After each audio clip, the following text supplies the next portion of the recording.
नमस्ते, मैं देविंदरजीत Kaur, child dental specialist.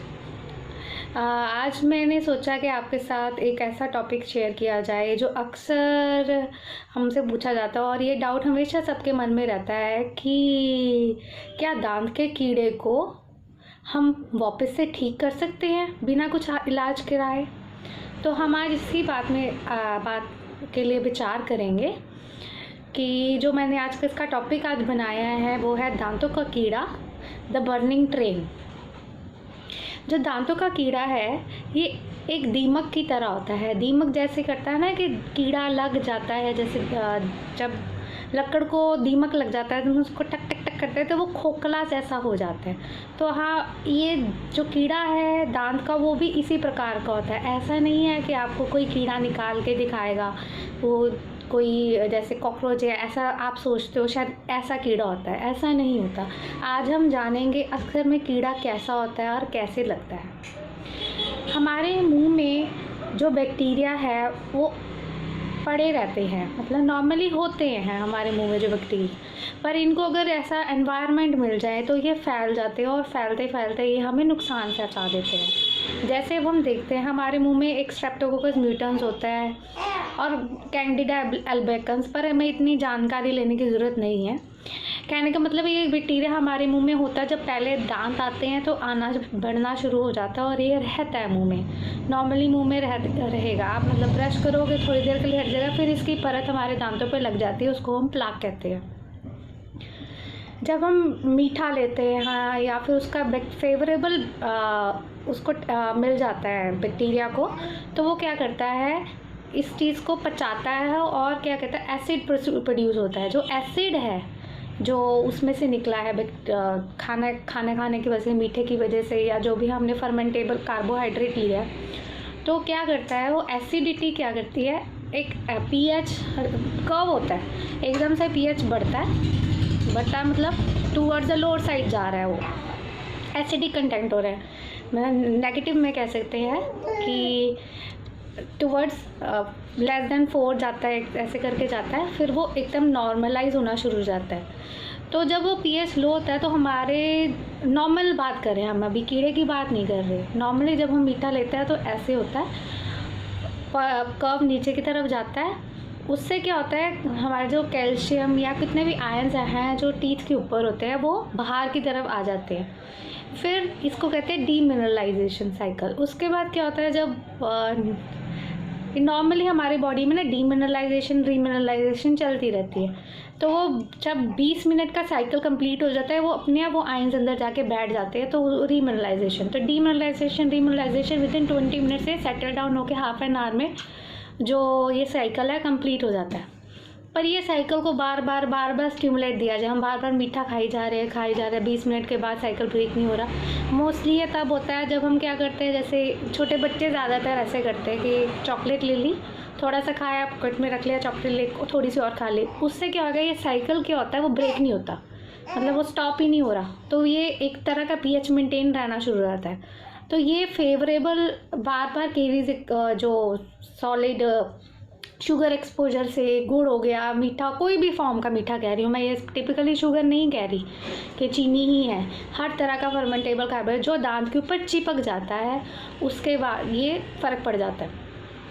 तो इससे क्या होता है कि एसिडिक कंटेंट बढ़ने शुरू होने की वजह से जो बैक्टीरिया वो फेवरेबल और दांत के साथ चिपकना शुरू हो जाता है, तो वो क्या करेगा, तो आयंस बार बार बाहर जाएंगे तो वो बाहर अंदर बैठ नहीं पाते, क्योंकि तो एक बैक्टीरिया की लेयर बनी जा रही है, अंदर को जाए जा रहे हैं, वो और पेनिट्रेट हो रहे हैं, उस एरिया पे ख़त्म लगी जा रहे हैं। नॉर्मली हमारा जो कीड़ा है वो लगता है दांत की ऊपर वाली सतह पे, ये जो दांत होता है ना इसके ऊपर वाली सतह पे, जैसे यहाँ पे कीड़ा लग जाता है, आप देखेंगे यहाँ पे ऊपर के इसके यहाँ पे फिशर्स होते हैं, इसके ऊपर यहाँ कीड़ा लगता है। मोस्टली ज़्यादातर कीड़े यहाँ पाए जाते हैं, या दांत के दो दिल के बीच में हो सकते हैं, या दोनों साइड ऐसे करके दोनों साइड पे ज्वाइन हो सकते हैं, ऐसे भी कीड़ा लग सकता है। या बड़े लोगों में यहाँ पे कीड़ा कई बार लग जाता है इस एरिया में, है ना, या कहीं पे, इन सब के रीज़न अलग अलग है। ठीक है। ज़्यादातर जो कीड़ा है वो यहाँ पाया जाता है, जो पिट एंड फिशर केरीज कहते हैं इसको, यहाँ पे लग गया तो इसका क्या है, देखने में आपको नहीं लगेगा कि कीड़ा लगा है। हमने कहा ना ये बर्निंग ट्रेन है। बर्निंग ट्रेन मतलब एक स्टेशन से दूसरे स्टेशन जा रही है, ये रुकनी नहीं है। पर अगर ये बर्न हो गई है, मतलब इसको बर्निंग ट्रेन कहा गया कि कीड़ा लग गया है, एक ये डॉट की तरह लगता है, ठीक है। अभी इसके बाद ये पेनिट्रेट करना शुरू होगा तो ये कोन की तरह फैलता है। 3D कोन कह सकते हैं या फिर 2D में हम कह सकते हैं ट्रायंगल के फॉर्म में। यहाँ से ऐसे पेनिट्रेट किया, ये अंदर पेनिट्रेट करता ही जाएगा, ये इसका साइकिल रुकेगा नहीं और आपके नर्व में इंटैक्ट कर जाएगा। तो हमारी 3 लेयर्स ऐसी होती है दांत में, एनिमल, डेंटिन, पल्प, तो इसको क्रॉस करता हुआ यहाँ तक चला जाएगा। जब ये कीड़ा इस लेयर तक लिमिट रहता है यहाँ तक, तो हम कीड़ा को जैसे कहते हैं ना, जो ट्रेन, जो डिब्बे कह सकते हैं, ये ट्रेन यहाँ तक ही पहुँची है तो हम तो नॉर्मल फिलिंग कर सकते हैं, ठीक है जी। अगर इसके बाद ये बढ़ता जा रहा है तो हमें रूट कैनाल करना ही पड़ेगा। ये नहीं है आप यहाँ पे या चलो हम ब्रश कर लेते हैं शायद ये कीड़ा निकल जाए, ये वहम अपने मन से निकाल दीजिए। ऐसा नहीं है कि कीड़ा यहाँ पे लग गया और आप ब्रश करेंगे और कीड़ा निकल जाएगा, नहीं, इसका इलाज करना ही पड़ेगा। जैसे लक्कड़, जहाँ पे दीमक लग गया है कट, वहाँ से लक्कड़ हटा के नई लकड़ लगानी पड़ेगी, नहीं तो फैलते फैलते काम बढ़ जाएगा, ठीक है। हमने जैसे बात करी थी यह यहाँ भी लग सकता है, स्मूथ सरफेस केरीज होती है जब हम ब्रश ज़्यादा कर देते हैं, हम कहीं हमारी गलती का, इस बारे में भी हम बात करेंगे कि ब्रश कैसे किया जाता है। पर अभी के लिए आप देखेंगे यहाँ पे अगर आप ऐसे रगड़ के ब्रश करें तो यहाँ पे भी कीड़ा लगने के चांस हो जाते हैं। इसको स्मूथ सरफेस केरीज कहते हैं। यहाँ पे भी लग जाता है, कई बार टिप पे भी लग जाता है, इतनी गंदी हाइजीन हो कि सफाई ही नहीं रखे तो यहाँ पे भी कीड़ा लग जाता है, ठीक है। एक होता है साइड से कीड़ा लग जाता है, 2 दांतों के जैसे बीच में कीड़ा लग गया, ठीक है।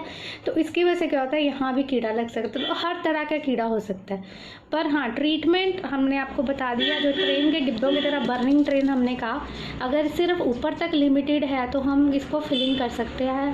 पर ये बढ़ गया, अगर ये ठंडा गर्म आपको इतनी दर्द हो रही है, रेशा पड़ गया, स्वेलिंग हो गई है, तो उसके 2 ही तरीके बढ़ जाते हैं, या तो दांत निकाल दे। पर उससे अच्छा तरीका क्या है, ये दांत है, हमने क्या करना है कि दांत के थ्रू जगह बना के हम कीड़ा जो रेशा है उसको निकाल देते हैं और ये दांत को बंद कर देते हैं। कई बार हम सोचते हैं ये तो कीड़ा एक डॉट है, कुछ भी नहीं है। तो पर हम कई कहेंगे जी आके कि ये तो डॉक्टर ने खड्डा बना लिया, जबकि ऐसा नहीं होता। जब हम बर लगाते हैं, इसको क्लीन करने लगते हैं, ऑलरेडी ये ऐसे फैला हुआ है ना, तो ये ऐसे फैलता है, ये ऊपर से तोड़ता जाता है चीज़ को, ठीक है। आपको कब पता लगता है दांत टूट गया, ये वाली लेयर उतर गई है, देखो ना, जैसे ये कमज़ोर हो जाएगा, ये टूट जाएगा ये वाला एरिया, तो आपको तब पता लगेगा। हमें पता लग जाता है इसी स्टेज में।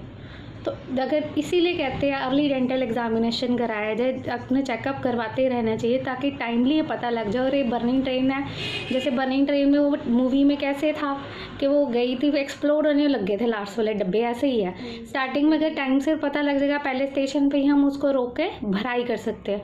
दूसरे स्टेशन पे पहुंच गया तो हमें थोड़ा सा और डीपर भी केरीज हम ट्रीटमेंट होता है हमारा, उसमें हम फिलिंग मेडिसिन रख के फिलिंग कर देते हैं, ठीक है। अब उसके बाद भी लास्ट स्टेशन आ जाए, सेकेंड लास्ट स्टेशन जैसे हम कह सकते हैं, RCT से बच सकता है, सेवेबल है अभी भी ये। पर जैसे जैसे लास्ट स्टेशन पे एक्सप्लोर हो जाएगा तो हम ये बचा ही नहीं सकते, ये निकालना ही पड़ेगा। इसलिए अपने जो ट्रेन है उसको रोकिए, अपनी बर्निंग ट्रेन को सेव करिए। केरीज कभी रुकता नहीं है, केरीज बढ़ेगा ही बढ़ेगा, इलाज कराना ही पड़ेगा, ये वहम अपने मन से निकाल दीजिए और इसका इलाज करवाइए, डॉक्टर के पास ज़रूर जाइए। और हाँ, जो तरीके मैंने पहले बताए उनको अपना के आप इनको कीड़ा लगने से बच भी सकते हैं। पर अगर एक बार ही लग गया है तो इसका इलाज कराना बहुत ज़रूरी है। तो हंसते रहिए, मुस्कुराइए और अपना ध्यान रखिए। अभी तक के लिए इतना ही, बस मिलते हैं फिर। अपना ध्यान रखिए, धन्यवाद।